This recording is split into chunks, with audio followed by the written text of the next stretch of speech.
Powered by Riverside FM. Man, we're going to take a little detour today. Obviously, a lot of our content is about the Minnesota Vikings, but as always, I always invite other topics that maybe people want to hear my thoughts about, or that people want to talk about. And the one thing that keeps coming up, I didn't want to talk about it. I wasn't going to talk about it, but people wanted me to give my thoughts on it. And it's all about the Stephen A. Smith, LeBron James beef. And I suppose that ties in because I'm from Cleveland, Ohio. Obviously, LeBron James is from Akron, gave the Cleveland Cavaliers their first title, and he is a Cleveland hometown boy. So I guess there are a lot of people that want to hear my thoughts about LeBron James and Stephen A. Smith, but I don't want to keep it there, UP Nation. And I don't want to get on my soapbox. The one thing about my podcast and my channel is, like, you're not going to hear anything about politics here. You're not going to hear anything about race here. Everybody is welcome. Doesn't matter who you are, where you're from. Everybody is kind of welcome here. But I think I need to speak on this in a certain way. See, I'm not going to focus on LeBron James and Stephen A. Smith, because if I do that, I think you're going to miss the point about what's going on. I think for the first time in the history of sports, our era right now, I think you could turn on the TV in Fox, you could turn on the TV in ESPN, you could turn on the TV in NBC, and I'm talking about the preview shows, the sports analyst shows, the debate shows, whatever you want to talk about. What you have more than any time in the history of sports is a lot of commentators of color getting opportunities to be on these shows. Like, there are times where you could turn on the show like First Take, and you have all the mediators on the show are people of color, men of color, women of color, and it's the first time. Sometime it just hits me. It's the first time in history since I've been alive. I'm 52 years old, where I think people of color are getting those opportunities. I mean, it's everywhere. Even in the Final Four last year, you had 4 women of color that was doing the preview shows and the sports analysts for the women's Final Four. Like, we have come a long way in that department. You can't deny it. But you have some people out there with opportunity becomes great responsibility. And we have a lot of people out there that want to squander it. And it's just really disturbing to me. Like, you have guys that are in position to be very influential in the game of sportscasting and sports analysis.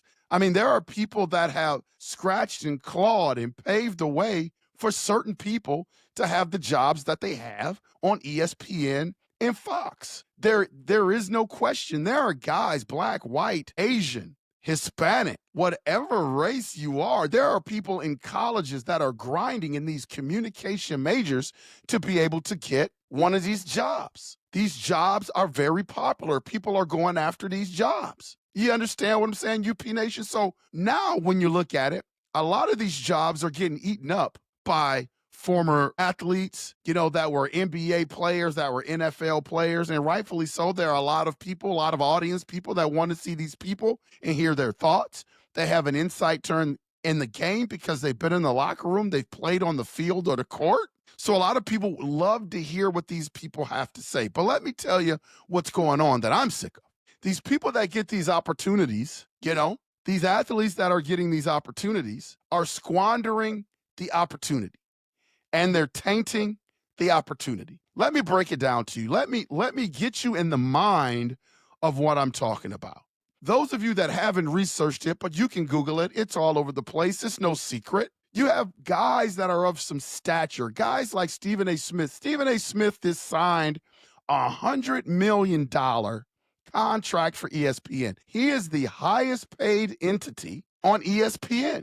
He gets paid more than Greeny.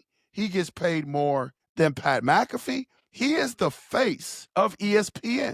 He is the face of NBA basketball for ABC, Disney, and ESPN. Man, that comes with great responsibility, especially when you put the Disney stamp on it. It's great responsibility. Well, Stephen A. and Jason Whitlock, for those of you that don't know who Jason Whitlock is, Jason Whitlock used to be pretty big time.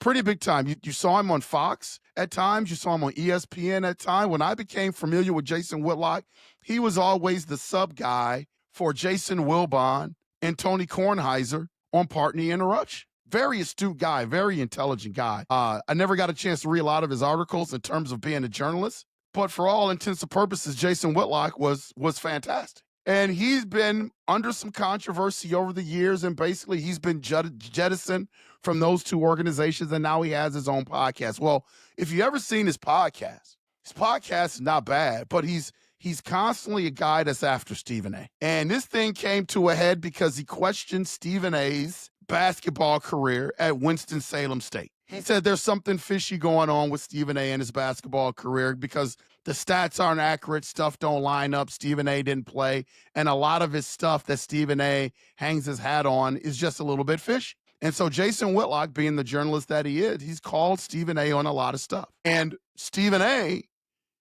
went after Jason Whitlock on this cursing tirade on his podcast, The Face of ESPN. I thought it was a low moment for Stephen A. I thought Stephen A got down in the dirt. And I know there are times where you got to do what you got to do, but when you're the face of something and you've crawled and climbed your way to the top, and you are a mentor to young people, whether you want to be or not, that are coming up into the business, and you have a platform like the Stephen A. Smith Show on your podcast, and you go on there and you lay down in the dirt, that is a bad look for sports analysts. That is a bad look for people of color that are in that business. I mean, it's just been a circus. And then you have Shannon Sharpe that goes to a Memphis Grizzlies game. I can't remember who the Memphis Grizzlies was playing. Really, it doesn't matter. Really don't care. But he gets into an altercation with, I believe, Dylan Brooks. And it was just a bad look because Shannon Sharpe had just been, I believe he had just been released or resigned, whatever word you want to use, from Skip Bayless's show that they were on together. And he was just getting into the First Take family. And then your look is you go to an NBA game in public and you act a fool. Verbal altercation. Again, you're one of the faces of sports talk. And now you're on a show, the number one rated talk show. Stephen A. Smith says it all the time. You're representing that show now, and you get out there with Dylan Brooks and you start acting a fool, a commentator. Imagine back in the day, a guy like, and one of the names that I can think of is like Bob Costas. Can you imagine a Bob Costas getting into an altercation with a player or going back and forth with another commentator on another show or another podcast? Man, I'm telling you, it's just a bad look. It's just a bad look. Let's not mention the Joy Taylor debacle over at Fox. Some of the stuff and the accusations that have come out about Joy Taylor, I know that people have been pretty silent about it in terms of people that are involved. That whole mess, that whole debacle, see, it's all about when you get into these positions, man, you got to have some decorum.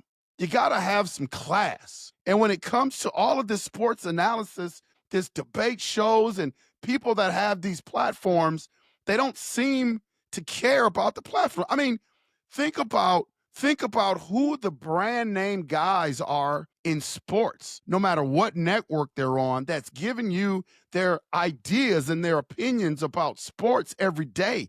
The whole Shannon Sharpe sex thing where he mistakenly had his phone open and he was having relations with a woman. Like every month, it's something else. You've got Charles Barkley calling Kendrick Perkins an idiot on TV, and then you're talking about Kendrick Perkins coming back. You know, Kendrick Perkins is a man, so he's, you know, he can't just let that slide. So now he's got to come back at Charles and say, the next time I see you, I hope you have that same energy. I mean, these are people that are representing big-time networks. These are people that are making six-figure salaries. These are people that are on number one rated talk shows, and they're acting a fool. You understand what I'm saying, UP Nation? Like, there are people that will walk over broken glass to get into one of those spots, and they would ensure that they would have decorum. I mean, it's like a free-for-all. You talking about the whole LeBron, just in the past week,